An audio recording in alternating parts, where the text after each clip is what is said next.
Rice. It's the most eaten food on the planet. Over 3.5 billion people depend on it as their primary calorie source every single day.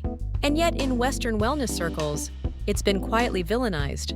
Too many carbs, too high on the glycemic index. Basically just sugar in a different outfit. So I decided to test it on myself. I ate rice every single day for 14 days, tracked how my body responded, and went deep into the actual science. The results genuinely surprised me, and a couple of them made me rethink everything I thought I knew about this food. Why rice has a bad reputation. Let's acknowledge the criticism first, because it's not completely made up. White rice has a glycemic index of around 72, classified as high.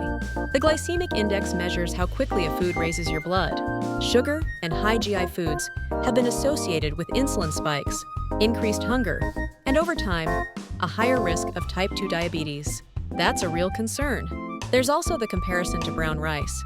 When you mill white rice, you remove the bran and germ layers, stripping out fiber, B vitamins, and minerals like magnesium. So on paper, white rice looks like the nutritional loser of the grain world. Mostly starch, low fiber, blood sugar spike waiting to happen. That's the case against it. Now let's look at what actually happens in reality.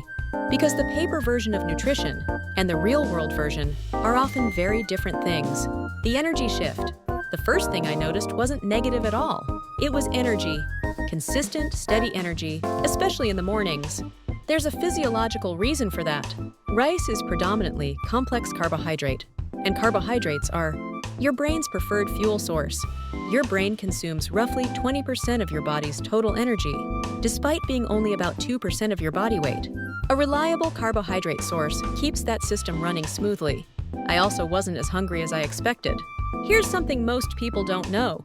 Cooked and then cooled rice forms something called resistant starch. Resistant starch bypasses digestion in the small intestine and feeds beneficial bacteria in the colon, behaving more like fiber than regular starch.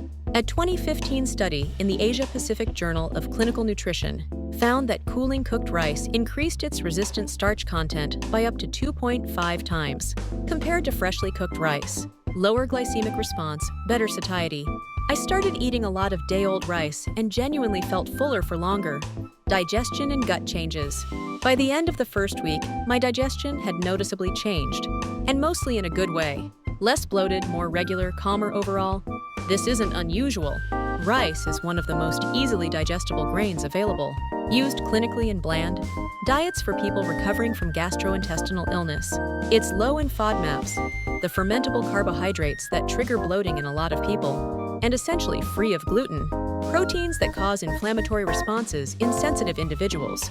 A study published in Cell Host and Microbe in 2022 found that resistant starch directly influences gut microbiome diversity, and a more diverse microbiome is consistently associated with better metabolic health, stronger immune function, and even improved mood through the gut-brain axis. Cooled rice contributes to exactly that pool of fermentable material your gut bacteria thrive on. Hey, if you're finding this interesting, hit the like button real quick. It takes 1 second and genuinely helps this reach more people. Okay, let's keep going. The blood sugar question. This is what most people worry about, so let's go there directly. Yes, white rice raises blood sugar faster than brown rice or legumes, but the way most people actually eat rice changes that response significantly. When you eat rice alongside protein, fat, or vegetables, which is how virtually every rice-eating culture on Earth consumes it, the glycemic response drops substantially.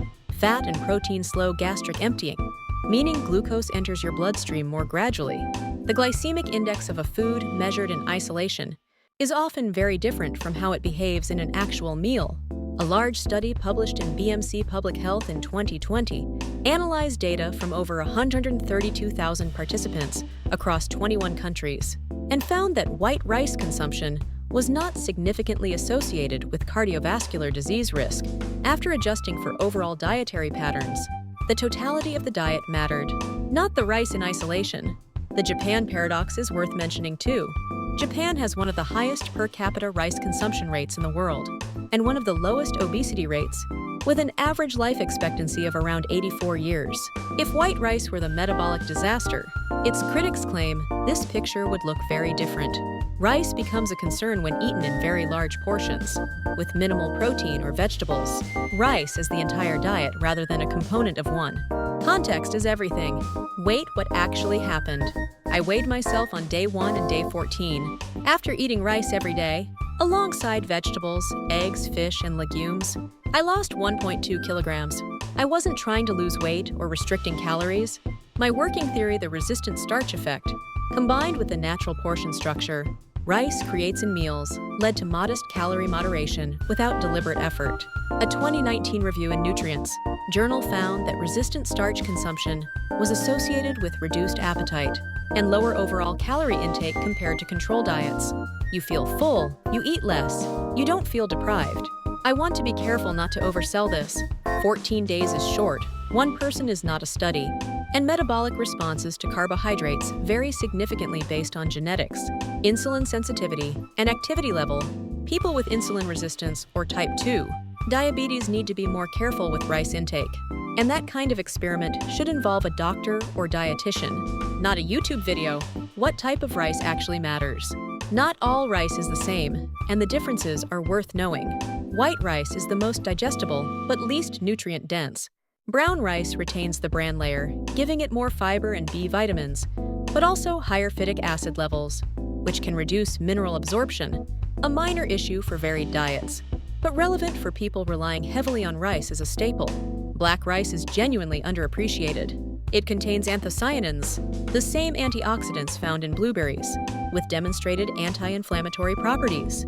A 2010 study in the Journal of Agricultural and Food Chemistry found that black rice bran contains more anthocyanins per gram than blueberry powder. Basmati rice also has a notably lower glycemic index than standard white rice, around 50 to 58, due to its higher amylose content, which digests more slowly. If blood sugar response is a concern, basmati is worth switching to. The arsenic question. I'd be leaving something important out if I skipped this. Rice absorbs arsenic from soil and water more readily than most other crops. Inorganic arsenic is a recognized carcinogen. The good news is that typical consumption levels don't reach harmful thresholds, according to both the FDA and European Food Safety Authority. But if rice is your only grain every single day for life, diversifying is worth considering. Rinsing rice before cooking and boiling it in excess water that you then drain, rather than absorption cooking, can reduce arsenic content by up to 40%, according to research from the University of Sheffield. Not a reason to fear rice, a reason to eat it as part of a varied diet. After 14 days, here's my summary. Rice is not the villain wellness culture has made it out to be. It's not a superfood either. It's a remarkably practical, affordable, easily digestible carbohydrate that has sustained more human life than almost any other food in history. And when eaten as part of a balanced diet, the evidence says it belongs on your plate without guilt. What you eat it with, how much of it, what type, and how it fits your overall diet. Those 4 things matter far more than whether rice itself is good or bad. The science doesn't support the fear, and after 2 weeks eating it daily, neither does my body. If this kind of evidence-based content is what you're here for, please subscribe. I put real work into making sure everything here is grounded in actual science. New video coming soon. See you there.